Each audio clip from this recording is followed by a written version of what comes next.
মুসলিম বিশ্বের পণ্যভূমি সৌদি আরব, যেখানে রয়েছে অসংখ্য নবী রাসূলের স্মৃতিচিহ্ন। বিশেষ করে শেষ নবী হযরত মুহাম্মদ সাল্লাল্লাহু আলাইহি ওয়াসাল্লামের জীবনের বহু নিদর্শন ও ঐতিহাসিক পটভূমি রয়েছে পবিত্র মক্কা ও মদিনায়। ধর্মীয় সেই ভাবগাম্ভীর্য আর অনুভূতি নিয়ে প্রতি বছর হজ ও ওমরা পালনে সেখানে যান সারা বিশ্বের কোটি কোটি মুসল্লি। ক্ষমতায় আসার পর 2021 সালে এই সৌদি আরব ঘিরেই সৌদি ভিশন 2030 নামে গিগা প্রজেক্ট হাতে নেন বাদশাহ সালমান। তার মূল লক্ষ্য তেলের উপর নির্ভরশীলতা কমিয়ে দেশকে বহুমুখী উন্নয়নের পথে এগিয়ে নেওয়া। এরই অংশ হিসেবে সাংস্কৃতিক অঙ্গনের পরিসর বাড়ানোর সিদ্ধান্ত নিয়েছে সৌদি সরকার।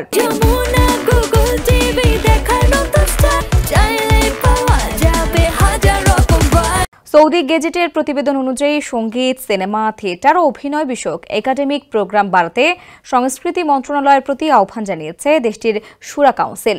এ লক্ষ্যে সংস্কৃতি বিষয়ক কমিশনগুলোকে সম্পূর্ণ আর্থিক ও প্রশাসনিক স্বাধীনতা দেওয়ার নির্দেশ দেওয়া হয়েছে।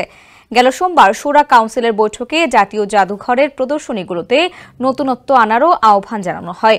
জাদুঘরের প্রতিনিয়ত যেন নতুন আবিষ্কৃত নিদর্শনগুলো যুক্ত করা হয়, সেজন্য জোর তাগিদ দেন শুরা কাউন্সিলের সদস্যরা। সৌদি সরকার চায় স্কুল এবং স্থানীয়ভাবে থিয়েটার কার্যক্রম পুনরায় চালু করতে।